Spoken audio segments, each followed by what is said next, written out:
संक्षिप्त मार्कंडेय पुराण द्वितीय अध्याय देवताओं के तेज से देवी का प्रादुर्भाव और महिषासुर की सेना का वध। विनियोग। ओम मध्यम चरित्र के विष्णु ऋषि, महालक्ष्मी देवता, उष्णिक छंद, शाकंभरी शक्ति, दुर्गा बीज, वायु तत्व और यजुर्वेद स्वरूप हैं। श्री महालक्ष्मी की प्रसन्नता के लिए मध्यम चरित्र के पाठ में इसका विनियोग है। ध्यान। मैं कमल के आसन पर बैठी हुई महिषासुरमर्दिनी भगवती महालक्ष्मी का भजन करता हूँ, जो अपने हाथों में अक्षमाला, फरसा, गदा, बाण, वज्र, पद्म, धनुष, कुंडिका, दंड, शक्ति, खड्ग, ढाल, शंख, घंटा, मधुपात्र, शूल, पाश और चक्र धारण करती है तथा जिनके श्री विग्रह की कांति मूंगे के समान लाल है। ऋषि कहते हैं, पूर्व काल में देवताओं और असुरों में पूरे 100 वर्षों तक घोर संग्राम हुआ था। उसमें असुरों का स्वामी महिषासुर था और देवताओं के नायक इंद्र थे। उस युद्ध में देवताओं की सेना महाबली असुरों से परास्त हो गई। संपूर्ण देवताओं को जीतकर महिषासुर इंद्र बन बैठा। तब पराजित देवता प्रजापति ब्रह्मा जी को आगे करके उस स्थान पर गए जहां भगवान शंकर और विष्णु विराजमान थे। देवताओं ने महिषासुर के पराक्रम तथा अपनी पराजय का यथावत वृतांत उन दोनों देवेश्वरों से विस्तार पूर्वक कह सुनाया। वे बोले, भगवान, महिषासुर सूर्य, इंद्र, अग्नि, वायु, चंद्रमा, यम, वरुण तथा अन्य देवताओं के भी अधिकार छीनकर स्वयं ही सबका अधिष्ठाता बना बैठा है। उस दुरात्मा महिष ने समस्त देवताओं को स्वर्ग से निकाल दिया है। अब वे मनुष्यों की भांति पृथ्वी पर विचरते हैं। दैत्यों की यह सारी करतूत हमने आप लोगों से कह सुनाई। अब हम आपकी ही शरण में आए हैं, उसके वध का कोई उपाय सोचिए। इस प्रकार देवताओं के वचन सुनकर भगवान विष्णु और शिव ने दैत्यों पर बड़ा क्रोध किया। उनकी भौहें तन गई और मुंह टेढ़ा हो गया। तब अत्यंत कोप में भरे हुए चक्रपाणी श्री विष्णु के मुख से एक महान तेज प्रकट हुआ। इसी प्रकार ब्रह्मा, शंकर तथा इंद्र आदि अन्य अन्य देवताओं के शरीर से भी बड़ा भारी तेज प्रकट हुआ। वह सब मिलकर एक हो गया। महान तेज का वह पुंज जाज्वल्यमान पर्वत सा जान पड़ा। देवताओं ने देखा, वहां उसकी ज्वालाएं संपूर्ण दिशाओं में व्याप्त हो रही थी। संपूर्ण देवताओं के शरीर से प्रकट हुए उस तेज की कहीं तुलना नहीं थी। एकत्रित होने पर वह एक नारी के रूप में परिणत हो गया और अपने प्रकाश से तीनों लोकों में व्याप्त जान पड़ा। भगवान शंकर का जो तेज था, उससे देवी का मुख प्रकट हुआ।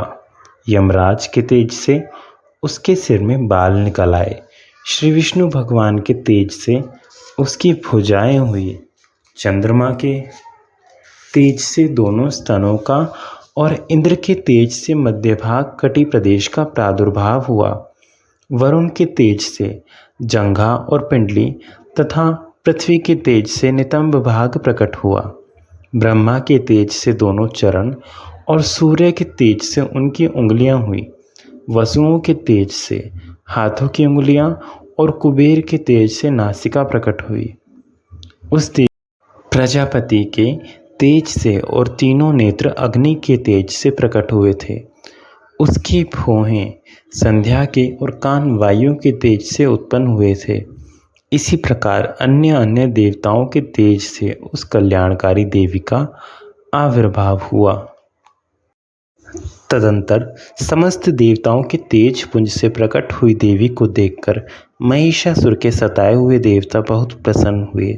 पिनाकधारी भगवान शंकर ने अपने शूल से एक शूल निकालकर उन्हें दिया और फिर भगवान विष्णु ने भी अपने चक्र से चक्र उत्पन्न करके भगवती को अर्पण किया। वरुण ने भी शंख भेंट किया। अग्नि ने उन्हें शक्ति दी और वायु ने धनुष और बाण से भरे हुए 2 तरकस प्रदान किए। सहस्त्र नेत्रों वाले देवराज इंद्र ने अपने वज्र से उत्पन्न करके वज्र दिया और ऐरावत हाथी से उतारकर 1 घंटा भी प्रदान किया। यमराज ने काल दंड से दंड, वरुण ने पाश, प्रजापति ने स्फटिकाक्ष की माला तथा ब्रह्मा जी ने कमंडलू भेंट किया। सूर्य ने देवी के समस्त रोमकूपों में अपनी किरणों का तेज भर दिया। काल ने उन्हें चमकती हुई ढाल और तलवार दी। क्षीर समुद्र ने उज्ज्वल हार तथा कभी जीर्ण न होने वाले 2 दिव्य वस्त्र भेंट किए। साथ ही उन्होंने दिव्य चूड़ामणि, 2 कुंडल, कड़े, उज्ज्वल अर्धचंद्र, सब बाहुओं के लिए केयूर, दोनों चरणों के लिए निर्मल नुपुर, गले की सुंदर हसली और सब उंगलियों में पहनने के लिए रत्नों की बनी अंगूठियां भी दी। विश्वकर्मा ने उन्हें अत्यंत निर्मल फरसा भेंट किया। साथ ही अनेक प्रकार के अस्त्र और अभेद्य कवच दिए। इनके सिवा मस्तक और वक्ष स्थल पर धारण करने के लिए कभी ना कुम्हलाने वाले कमलों की मालाएं दी। जल्द ही ने उन्हें सुंदर कमल का फूल भेंट किया। हिमालय ने सवारी के लिए सिंह और भांति भांति के रत्न समर्पित किए। धनाध्यक्ष कुबेर ने मधु से भरा पान पात्र दिया तथा संपूर्ण नागों के राजा शेष ने, जो इस पृथ्वी को धारण करते हैं, उन्हें बहुमूल्य मणियों से विभूषित नागहार भेंट किया। इसी प्रकार अन्य देवताओं ने भी आभूषण और अस्त्र शस्त्र देकर देवी का सम्मान किया। तत्पश्चात उन्होंने बारंबार अट्टहास पूर्वक उच्च स्वर से गर्जना की। उनका भयंकर नाद से संपूर्ण आकाश गूंज उठा। देवी का वह अत्यंत उच्च स्वर से किया हुआ सिंहनाद कहीं समा न सका। आकाश उसके सामने लघु प्रतीत होने लगा। उससे बड़े जोर की प्रतिध्वनि हुई, जिससे संपूर्ण विश्व में हलचल मच गई और समुद्र कांप उठे। पृथ्वी डोलने लगी और समस्त पर्वत हिलने लगे। उस समय देवताओं ने अत्यंत प्रसन्नता के साथ सिंहवाहिनी भवानी से कहा, देवी आपकी जय हो। साथ ही महर्षियों ने भक्तिभाव से विनम्र होकर उनका स्तवन किया। संपूर्ण त्रिलोकी को शोकग्रस्त देख दैत्यगण अपनी समस्त सेना को कवच आदि से सुसज्जित कर हाथों में हथियार ले सहसा उठकर खड़े हो गए। उस समय महिषासुर ने बड़े क्रोध में आकर कहा, यह क्या हो रहा है। फिर वह संपूर्ण असुरों से गिरकर उस सिंहनाद की ओर लक्ष्य करके दौड़ा और आगे पहुंचकर उसने देवी को देखा, जो अपनी प्रभा से तीनों लोकों को प्रकाशित कर रही थी। उनके चरणों के भार से पृथ्वी दबी जा रही थी। माथे के मुकुट से आकाश में रेखा से खींची जा रही थी। वे अपने धनुष की टंकार से 7 पातालों को शुद्ध किए देती थी। देवी अपनी हजारों भुजाओं से संपूर्ण दिशाओं को आच्छादित करके खड़ी थी। तदंतर उनके साथ दैत्यों का युद्ध छिड़ गया। नाना प्रकार के अस्त्र शस्त्रों के प्रहार से संपूर्ण दिशाएं उद्भासित होने लगी। चिक्षुर नामक महान असुर महिषासुर का सेनानायक था। वह देवी के साथ युद्ध करने लगा। अन्य दैत्यों की चतुरंगिनी सेना साथ लेकर चामर भी लड़ने लगे। 60,000 रथियों के साथ आकर उद्रग नामक महादैत्य ने लोहा लिया। 1 करोड़ रथियों को साथ लेकर महाहनु नामक दैत्य युद्ध करने लगा, जिसके रोए तलवार के समान तीखे थे। वह असीलोमा नाम का महादैत्य 5 करोड़ रथी सैनिकों सहित युद्ध में आ डटा। 60 लाख रथियों से घिरा हुआ बाशकल नामक दैत्य भी उस युद्ध भूमि में लड़ने लगा। परिवारित नामक राक्षस हाथी सवार और घुड़सवारों के अनेक दलों तथा 1 करोड़ रथियों की सेना लेकर युद्ध करने लगा। विडाल नामक दैत्य 5 अरब रथियों से घिरकर लोहा लेने लगा। इतने अतिरिक्त और भी हजारों महादैत्य रथ, हाथी और घोड़ों की सेना साथ लेकर वहां देवी के साथ युद्ध करने लगे। स्वयं महिषासुर उस रणभूमि में कोटि कोटि सहस्त्र रथ, हाथी और घोड़ों की सेना से घिरा हुआ खड़ा था। वे दैत्य देवी के साथ तोमर, भिंदीपाल, शक्ति, मूसल, खड़ग, परशु और पट्टिश आदि अस्त्र शस्त्रों का प्रहार करते हुए युद्ध कर रहे थे।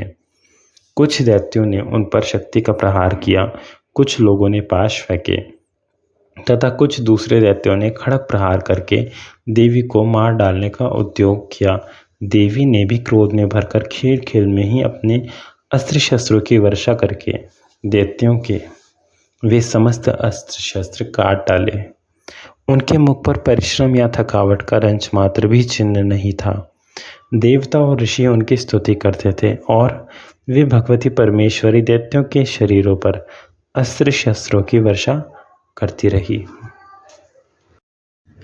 देवी का वाहन वह सिंह भी क्रोध में भरकर गर्दन के बालों को हिलाता हुआ असुरों की सेना में इस प्रकार विचरने लगा मानो वनों में दावानल फैल रहा हो। रणभूमि में दैत्यों के साथ युद्ध करती हुई अंबिका देवी ने जितने निश्वास छोड़े वे सभी तत्काल सैकड़ों हजारों गणों के रूप में प्रकट हो गए और परशु बिंदीपाल खड़ग तथा पट्टिश आदि अस्त्रों द्वारा असुरों का सामना करने लगे। देवी की शक्ति से बड़े हुए वे गण असुरों का नाश करते हुए नगाड़ा और शंख आदि बाजे बजाने लगे। उस संग्राम महोत्सव में कितने ही गण मृदंग बजा रहे थे। तदंतर देवी ने त्रिशूल से, गदा से, शक्ति की वर्षा से और खड़ग आदि से सैकड़ों महादैत्यों का संहार कर डाला। कितनों को घंटे के भयंकर नाद से मूर्छित करके मार गिराया। बहुतेरे दैत्यों को पाश से बांधकर धरती पर घसीटा। कितने ही दैत्य उनकी तीखी तलवार की मार से दो दो टुकड़े हो गए। कितने ही गदा की चोट से घायल हो धरती पर सो गए। कितने ही मूसल की मार से अत्यंत आहत होकर रक्त वमन करने लगे। कुछ दैत्य शूल से छाती फट जाने के कारण पृथ्वी पर ढेर हो गए। उस रण आंगन में बाण समूहों की वृष्टि से कितने ही असुरों की कमर टूट गई। बाज की तरह झपटने वाले देव पीड़क दैत्यगण अपने प्राणों से हाथ धोने लगे। किन्हीं की बाहें छिन्न भिन्न हो गई, कितनों की गर्दनें कट गई। कितने ही दैत्यों के मस्तक कट कट कर गिरने लगे। कुछ लोगों के शरीर मध्य भाग में ही विदीर्ण हो गए। कितने ही महादैत्य जांघें कट जाने से पृथ्वी पर गिर पड़े। कितनों को ही देवी ने एक बाह, एक पैर और एक नेत्र वाले करके दो टुकड़ों में चीर डाला। कितने ही दैत्य मस्तक कट जाने पर भी गिरकर फिर उठ जाते और केवल धड़ के ही रूप में अच्छे अच्छे हथियार हाथ में देवी के साथ युद्ध करने लगते थे। दूसरे कबंध युद्ध के बाजों की लय पर नाचते थे। कितने ही बिना सिर के धड़ हाथों में खड़ग, शक्ति और रिष्टि लिए दौड़ते थे तथा दूसरे दूसरे महादैत्य ठहरो ठहरो यह कहते हुए देवी को युद्ध के लिए ललकारते थे। जहाँ वह घोर संग्राम हुआ था वहाँ की धरती देवी के गिराए हुए रथ, हाथी, घोड़े और असुरों की लाशों में ऐसी पट गई थी कि वहाँ चलना फिरना असंभव हो गया था। दैत्यों की सेना में हाथी, घोड़े और असुरों के शरीरों से इतनी अधिक मात्रा में रक्तपात हुआ था कि थोड़ी ही देर में वहाँ खून की बड़ी बड़ी नदियाँ बहने लगी। जगदम्बा ने असुरों की विशाल सेना को क्षण भर में नष्ट कर दिया। ठीक उसी तरह जैसे तृण और काठ के भारी ढेर को आग कुछ ही क्षणों में भस्म कर देती है। और वह सिंह भी गर्दन के बालों को हिला हिलाकर जोर जोर से गर्जना करता हुआ दैत्यों के शरीर से मानो उनके प्राण चुने लेता था। वहाँ देवी के गणों ने भी उन महादैत्यों के साथ ऐसा युद्ध किया जिससे देवतागण उन पर आकाश से फूल बरसाने लगे और उन सब से बहुत संतुष्ट हुए। इस प्रकार श्री मार्कंडेय पुराण में सावर्णिक मनवंतर की कथा के अंतर्गत देवी महात्म्य में महिषासुर की सेना का वध नामक दूसरा अध्याय पूरा हुआ। ओम नमः शिवाय।